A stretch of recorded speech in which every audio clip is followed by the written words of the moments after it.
লেখো পড়ো শেখো চ্যানেলে সবাইকে স্বাগতম। আজকের বিষয় দুর্গাষষ্ঠীর তাৎপর্য।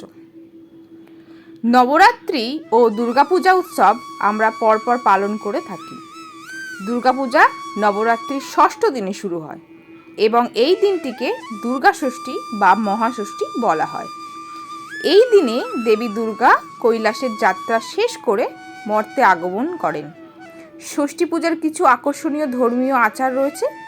অনেক নারী দুর্গাষষ্ঠীর দিনে একটি বিশেষ পূজা করে থাকেন।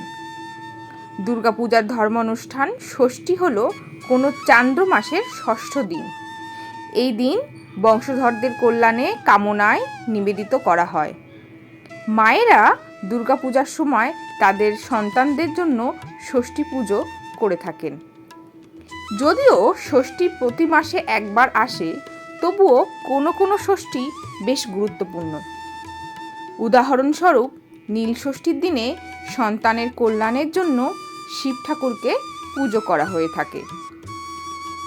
জামাই ষষ্ঠী জামাতার কল্যাণে নিবেদিত।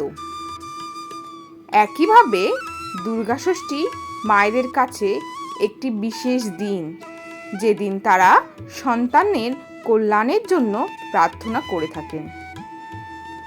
দেবী দুর্গাকে যেহেতু মহাবিশ্বের মাতা বলে ধারণা করা হয়, তাই দুর্গা ষষ্ঠী মায়েদের জন্য একটি বিশেষ তাৎপর্য বহন করে। এই দিনে মায়েরা উপোস করেন বা নির্দিষ্ট সীমিত খাবার খেয়ে থাকেন। তারা অঞ্জলি দিয়ে থাকেন এবং তাদের সন্তানের সমৃদ্ধির জন্য প্রার্থনা করে থাকেন। ওই দিন শুরু হয় দেবীর মুখ উন্মোচন। তারপর দুর্গাপূজার বোধন প্রক্রিয়া শুরু হয়। এই অনুষ্ঠানের সঙ্গে দুর্গাপূজা পূর্ণ আড়ম্বর ও জাঁকজমকের সঙ্গে শুরু হয়। মহিলারা যাদের সন্তান আছে উপোস করে থাকেন এবং পরে নতুন শাড়ি পরে অঞ্জলি দিয়ে থাকেন। এই বিশেষ দিনে আমিষ খাদ্য ও চাল খাওয়া থেকে তারা বিরত থাকেন।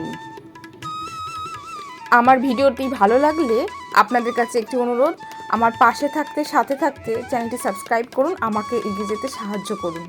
ধন্যবাদ।